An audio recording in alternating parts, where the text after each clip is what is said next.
that I've been working on this for a while and I've never shared it. So it could be crazy, but it's meant to be, so it's fine. It's called The Edge of Sanity. Firstly, some advice I have been given. You must make a companion out of death. You must make yourself your own best friend, lower your expectations, and that one has always worked best. One thing I know is that my family, we are good at funerals. We lie the bodies out on the planks and count how many have drowned. Too many? Have you drowned yourself lately? You used to get swimming lessons at the leisure centre, did you not? Was your father a captain or maybe a pervert? My mum, when I was wee, used to lie me on the bathroom floor and steam up the room on the nights that I was struggling to breathe.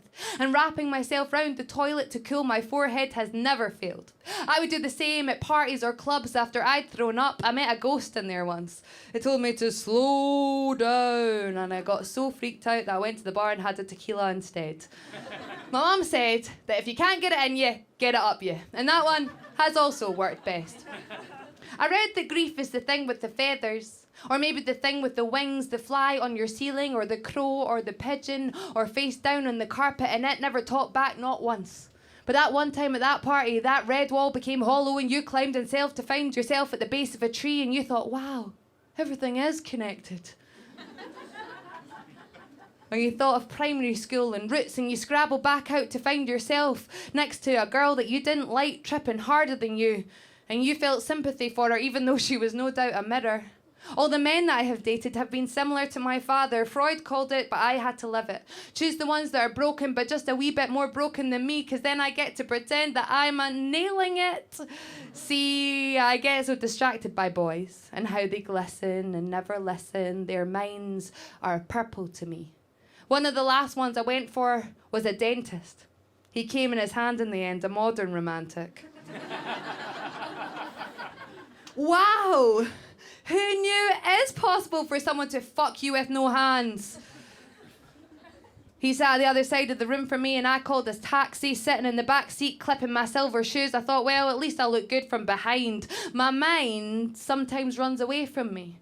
I feel like the edge of my sanity is a creative place, a garden space maybe, or a pond, or a bog, or a cliff. Just dive off, skinny wrists and twists, and this is impossible, isn't it?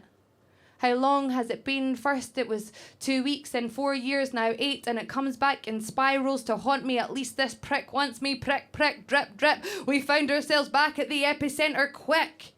Maybe it's that feeling you get when you're alone in your room and you could swear that there is someone behind you. You just take, take, take. Have you ever worried about ghosts watching you when you masturbate? I've always had an ego. It's a large one, a spot on my back, crack in the spine, divine. If I could just try and reach it to squeeze. But I've noticed that if I have someone to please and don't check Instagram for a while, it tends to get smaller. Maybe I am the one that is similar to my father. The Edge is a woman sitting alone, drinking at her kitchen table, smoking cigarettes with cracked lips, wondering if she's iconic or ironic. It is chronic. White pain in your jaw because you're clamping yourself down in your sleep in case your soul tries to escape or you lose your teeth. It is a crowd of people and you are looking at every single one to see which one can destroy you the best. It is rusts and waves. It is going into a room and forgetting the point. It is square eyes from too many screens and duvets made of porridge. It is a dead horse on a motorway. It is a dead dad floating in a harbour.